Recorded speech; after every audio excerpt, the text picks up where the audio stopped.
Assalamu alaikum, everybody. I hope you're happy, healthy, and wealthy. A lot of people have been actually reaching out to me asking why we stopped or why I've stopped making videos and reels and so on, talking about what's happening. So, and the truth of the matter is, I'm just genuinely sick. I hate to center myself in any one of these things that are happening in the world, but honestly, I've never thought that I did not make these social media accounts so I can just cover death, devastation, and just oppression all over the world. And it's taking a toll. It's taking a toll on my mental health. And I recognize, honestly, I genuinely recognize that speaking out and being able to speak out is a real privilege that Allah has given me. And alhamdulillah, may Allah subhanahu wa ta'ala allow me to use this, but it's just becoming really, really hard. So I'm sorry if I haven't been connecting with you and letting you know what's actually happening in Sudan.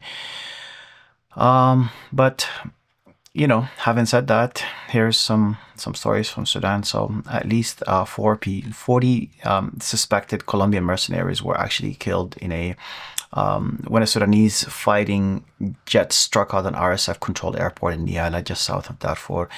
The suspected Emirati military aircraft was also destroyed as a part of this hit, I guess.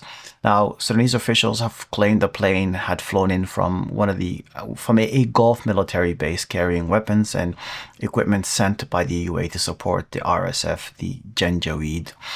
Now, the UAE denies any involvement, calling the accusation itself unfounded. I've talked to you before about the lawsuit that's happening between Sudan and the UAE.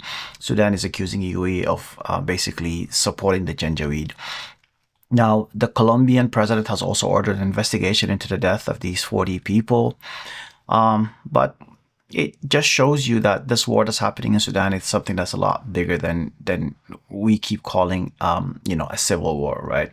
Now, the Rapid Support Forces, the Janjaweed, they have seized Niala last year, and they turned its airport into a hub for smuggling gold and importing arms, and that's according to the Sudanese military. So it shows you where the funding itself is actually coming from. Meanwhile, there is a satellite analysis actually by the UN shows that the RSF have imposed a total blockade on El Fashir. El Fashir is the last major city in Darfur that's still under the army control.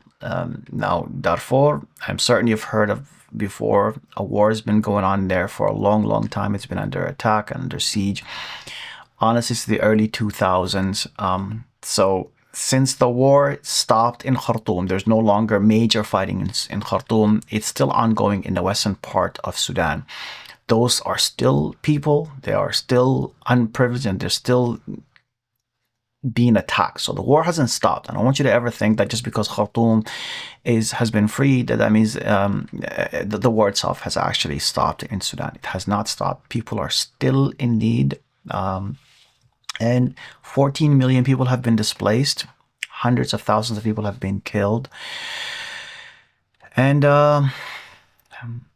we need your help. We need your support. I need you to, first of all, share this content that we're basically putting out here. If you're a person who has following and you want us to actually tag you on these or add you as a collaborator, I'd love to do that, man. I just want people to know about what's happening in Sudan itself. Other than that, keep talking about Sudan, and I appreciate your help. Thank you.